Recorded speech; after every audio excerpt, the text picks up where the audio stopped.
Hello everyone. So today in this video we are going to study about the topic known as fluid dynamics. So as we know that fluid dynamics is a branch of fluid mechanics which deals with the properties of fluid such as velocity, acceleration, etc. when it is in motion along with the forces which is causing the motion. Okay, so here dynamic behavior of fluid flow is governed or analyzed by Newton's second law of motion, which is force is equals to mass into acceleration, that is F is equals to m into a. Now here the fluid which we are going to assume is incompressible as well as non-viscous. Okay, so incompressible is a fluid whose density cannot be changed, and non-viscous is a type of fluid in which viscosity does not exist. Okay, so for the study of fluid dynamics we are going to consider such a fluid which is incompressible as well as non-viscous. So when a fluid is flowing, various forces are acting on the fluid and those forces are listed over here. So as we see, the first force is Fg, which is gravity force, then second one is Fp, which is pressure force, third one is Fv, which is viscous force, Ft turbulence force, and Fe, that is compressibility force. So the net force which is acting on a fluid when it is in motion is equals to summation of all these 5 forces. Okay, and mathematical representation of this is given as you can see in equation number 1. Okay, now if from this equation we remove the compressibility force Fe, or if it is ignored, then the equation of motion will become Reynolds equation of motion, which will consider the forces of gravity, pressure, viscosity and turbulence. Okay, and here x in the suffix denotes that we are considering the forces which are acting in x direction. Okay, so that is a one dimensional flow. Here we are considering it in the only one dimension, which is in the x direction. Similar equations can also be written for the other two directions, which are y and z directions. Okay, so Reynolds equation of motion includes gravity force, pressure force, viscous force and turbulence force. Now again, from if this equation the turbulence force, that is the force due to viscous, is ignored, okay, then equation of motion will become Navier-Stokes equation of motion, which will consist of the forces due to gravity, pressure and viscous. Okay, so Fx is equals to Fg of x plus Fp of suffix x plus Fv of suffix x. And again from this equation, if the force due to viscosity is ignored, then equation of motion will become Euler's equation of motion, that is Fx is equals to Fg plus Fp. So the forces which will exist in the Euler's equation of motion will be pressure force and gravity force. Okay, so here we saw that we started with the fluid dynamics, and in that we saw that the various forces which are acting on a fluid when it is in motion comprises of 5 different forces, and if some of the forces are ignored, then it will results in some kind of equations which refers to Reynolds equation of motion, Navier-Stokes equation of motion and Euler's equation of motion. So here in detail we are going to study the Euler's equation of motion, which consists of the force, gravity and pressure. Okay, and from Euler's equation of motion we will derive the Bernoulli's equation of motion. Okay, for an incompressible and non-viscous fluid flow problems. So here now we are going to start with the derivation of Euler's equation of motion. So as you can see, it has been already given and we need to understand it step-wise step. So a figure has been shown. A cylindrical element of a fluid flow is taken.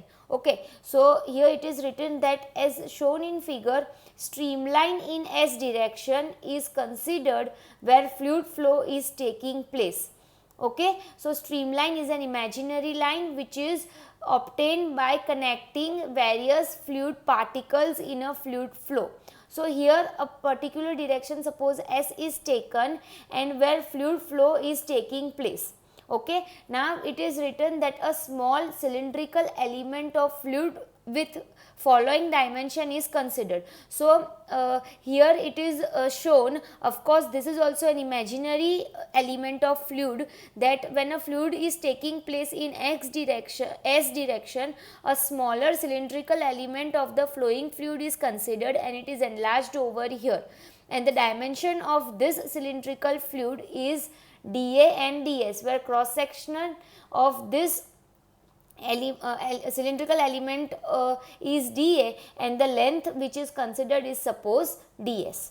Okay, now we need to determine that what are the forces which are acting on this cylindrical element. Okay, so as we said that as we are dealing with the Euler's equation of motion, it will take into consideration two forces. Which two forces? Pressure force and gravity force. Okay, so here first of all, what are the pressure forces which will act on this fluid element? So this is the PdA, which is the pressure. Now this is obtained from the definition of pressure of intensity is equals to force by area. Okay, you have learned this formula in the second chapter, which is fluid static. Okay, so the intensity of pressure is equals to force upon area. So if this pressure is expressed in terms of pressure force Fp, okay, Fp by A, so what will be this pressure force Fp? Fp is equals to P into A, but here instead of area A, we have considered the cross section of a small element whose area is dA. Okay, dA. So in place of A, what we will write? P into dA.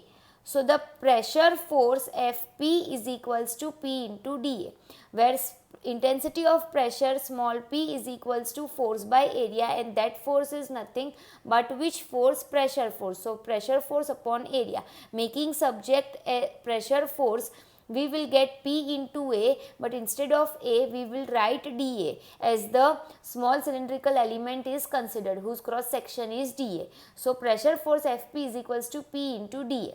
Now as some force is acting over here, another force will act in the opposite direction. Okay, and that will be equals to P plus del P by del S into ds into dA. So the pressure force in the opposite to flow direction. Okay, so this is the direction of flow, and the pressure force which will act in the opposite direction of flow will be P plus del P by del S, partial rate of change of pressure with respect to length. Okay, with respect to direction S into ds, that is length into dA.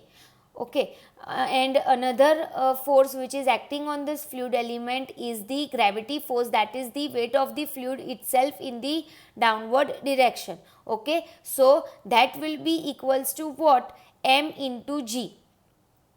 Okay, that is rho into V into G. Weight of the fluid element considered is weight is equals to mass into gravitational acceleration. Now again, what mass?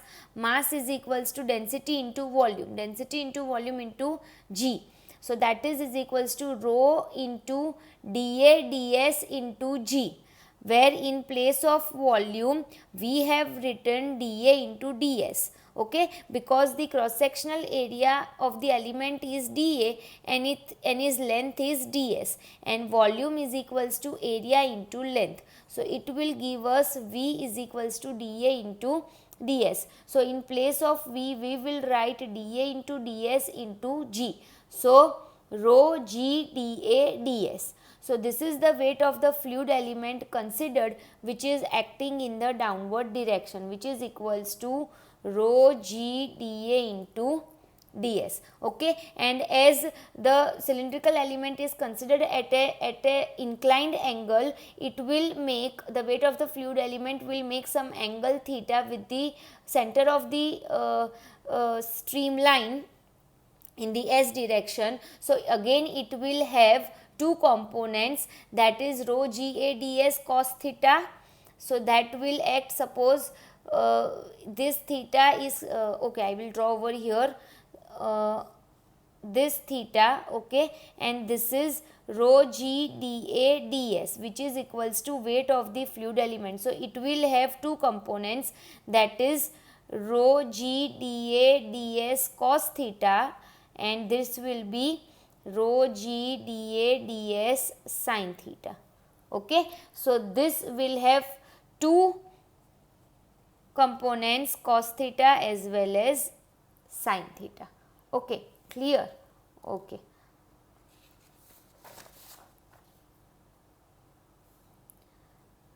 So now according to the Newton's law, what is the equation? Force in x direction is equals to mass into acceleration. So now what we will do over here, we will write all the forces which are acting on the fluid element over here. Okay, so net force Fx will be, okay, now see, this force, total three forces are acting. Okay, so the first force, which is pressure force Fv, is acting in this direction. So we will write PdA, then this force is acting in the opposite direction. So we will write PdA minus P plus del P by del S ds into dA, and the third force, which is the weight of the fluid element with the component cos theta, is acting in this direction. Okay, so this force is acting in this direction, while this force is acting in this direction. So what will be the equation? We will write PdA minus rho g dA ds cos theta minus P plus del P by del S into ds into dA. So that will be our equation.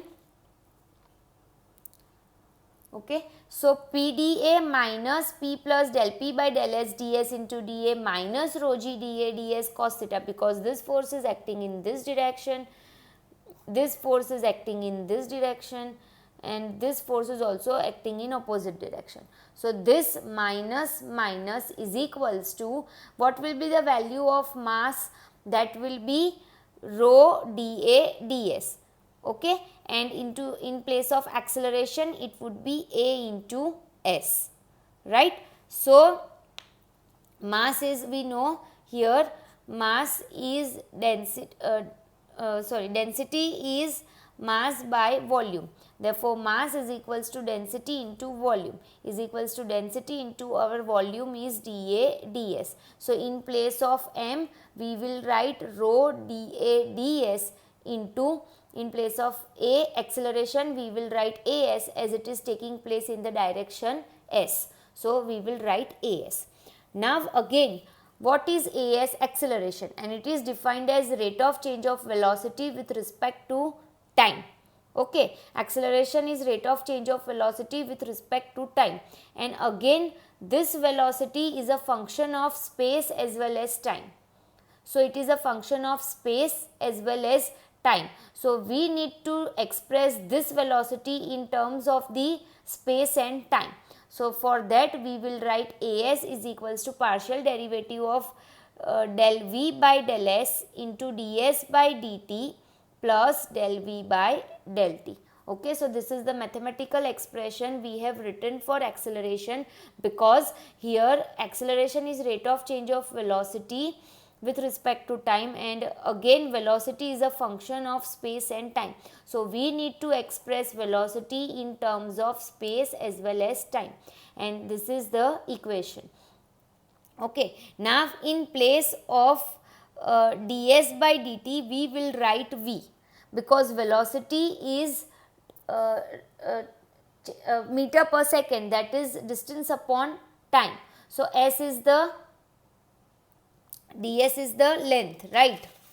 As we have shown here, ds is the length of the cylinder. So length upon time is equals to meter per second is equals to velocity. Okay, so So for del S by del T, that is rate of change of length with respect to time, it is nothing but velocity. So instead of del S by del T, we will write v del V by del S plus del V by del T. So that is the value of acceleration in S direction. Now we discussed in the beginning that we are going to consider a fluid which is non-viscous as well as incompressible. Okay, and here again, if we are considering a steady flow, so steady flow is a kind of flow whose properties does not change with respect to time. Okay, so del V by del T will be 0, right, because the velocity is not changing with respect to time. So that is a case of a steady flow. So we will write 0 in place of del V by del T, and then our acceleration term will become V del V by del S. Clear? So this is equation number 2. Now we will substitute this value in equation number 1, and we will get something like this, that is equation number 3. So we are getting okay, I'll keep both the papers over here so you can get idea. So now what we are going to do, from this equation, if we bring this equation on this side, or what we can do, we are okay, let me just write the equation again for you. So this equation, after substituting the value of AS over here, we are writing this equation again. So this PdA minus PdA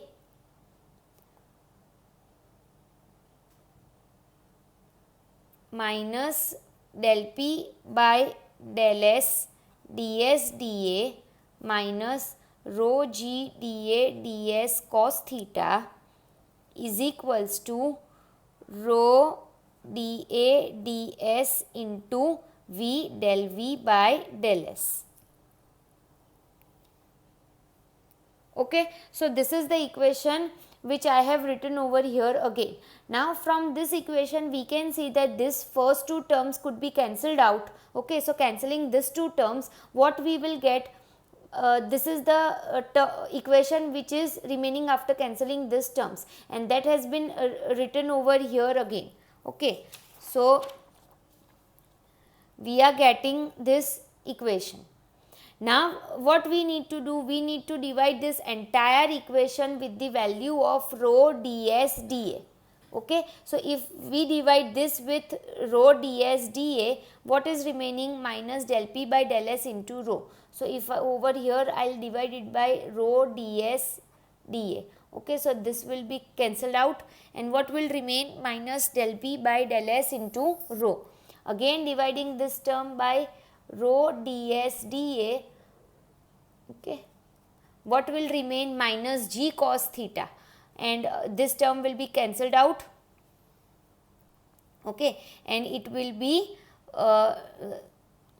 V del V by del S. Okay, so taking all the terms on one side, we will get del P by del S into rho plus g cos theta plus V del V by del S is equals to 0. Okay, but again from figure, which figure? Okay, I'll draw it over here again. This is theta, this is ds, and this is dz. Okay, so from figure we can see that theta is equals to dz by ds. As we know that tan theta is equals to opposite upon cos theta is equals to adjacent upon hypotenuse. Okay, so that will give us theta is equals to dz upon ds, as the value of theta is very less, so we can write this, and after substituting the value of theta, we will get 1 by rho del P by del S plus g, and in place of cos theta we are writing dz by ds plus V del V by del S is equals to 0. Okay, so 1 by rho plus g dz plus V dV is equals to 0, and the above equation is known as Euler's equation of motion. We have integrated this equation, so it will become 1 by rho plus g dz plus v dv is equals to 0. This del s is taken on the right hand side, okay, so it is equals to 0, and this equation is known as Euler's equation of motion. Now it is very easy to derive the Bernoulli's equation from Euler's equation of motion. It is a two-step equation, so as you can see, integration of the Euler's equation is required to derive the Bernoulli's equation, and here we have integrated the equation. But again, as we have considered the incompressible flow, the density will be constant, okay. Incompressible flow means the flow cannot be compressed, and if it is not compressible, it means that its density is not changing. So in that case, your rho will be constant, and the equation will become P by rho plus gz plus v square by 2, because applying the formula of integration of x is x raised to n plus 1 upon n plus 1. So here v square by 2 is equals to c, and this is the, and if the this equation is divided by gravitational acceleration that is g, the equation will become P by rho g plus z plus v square by 2g is equals to c, and which is known as Bernoulli's equation of motion per unit weight. Okay, the theory behind the equation, Bernoulli's equation per unit weight, has been very well explained by the H.B. Patel sir in the practical of Bernoulli's equation, right? They have very well explained you that how the equation per unit weight is derived.